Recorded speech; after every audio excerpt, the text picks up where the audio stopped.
लिखो।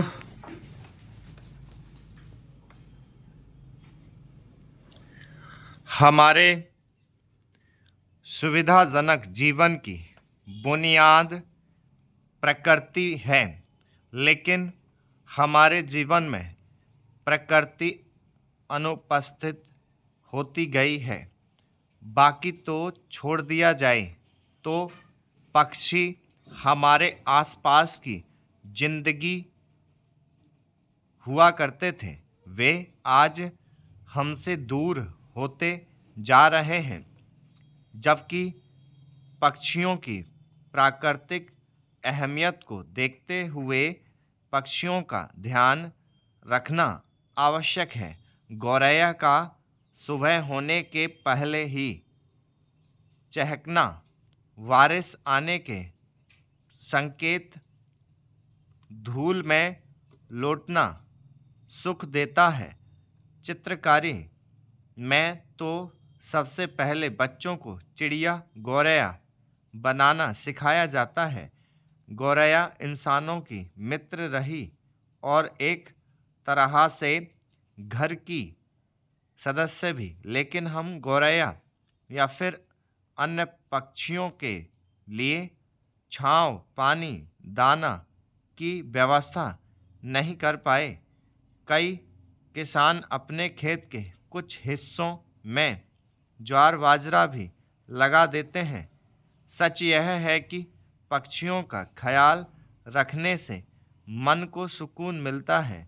दाना पानी और रहवास की सुविधा मुहैया करने पर गौरैया जैसी चिड़िया फिर से घरों में फुदक सकती है।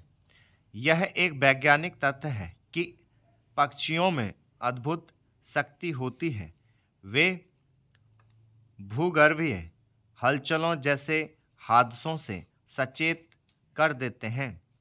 जरूरी नहीं कि उनका साथ हासिल करना या उनका ख्याल रखने के लिए उन्हें कैद करके रखा जाए। जब भी भूगर्भीय हलचलों का होना शुरू होता है, उसके पहले पशु पक्षियों में अजीब सी संकेत स्वरूप गतिविधियां शुरू हो जाती हैं। जैसे पक्षियों का अकस्मात ज़्यादा संख्या में एकत्रित होकर कोलाहल करना, पशुओं के व्यवहार में यकायक परिवर्तन होना आदि। इस तरह के कई संकेत हो सकते हैं। अगर पशु पक्षियों की कुछ खास हरकतों पर गौर किया जाए और प्राकृतिक आपदाओं के लिहाज से उनकी पहचान की जाए, तो निश्चित तौर पर व्यापक जान माल की क्षति से बचा जा सकता है। भारत और पाकिस्तान का विभाजन धर्म के आधार पर किया गया था, लेकिन आज भी दोनों देशों की नदियाँ, पर्वत श्रृंखलाएं, संस्कृति और मौसम में समानता है। इसीलिए नदियों के जल का बंटवारा के लिए वर्ष 1960 में भारत और पाकिस्तान के बीच सिंधु जल समझौता किया गया।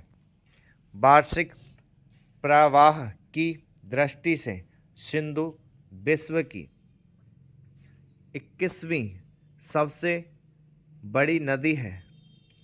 तिब्बत में कैलाश पर्वत श्रृंखला से अवतरित होकर भारत में लेह क्षेत्र से गुजरते हुए लद्दाख सीमा को पार करते हुए जम्मू कश्मीर में गिलगित के साथ यह पाकिस्तान में प्रवेश करती है। पाकिस्तान से गुजरते हुए सिंधु अफ़गानिस्तान में प्रवेश करती है।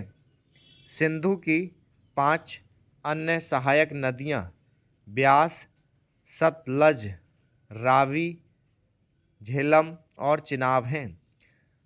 आज़ादी के बाद से भारत और पाकिस्तान के बीच 3 युद्ध हो चुका है, लेकिन उन विषम परिस्थितियों में भी भारत ने समझौते का सामना किया है। स्टॉप। 5 मिनट इसमें रीडिंग के लो और फिर उसके बाद ट्रांसलेट का टाइम, ठीक है, करो।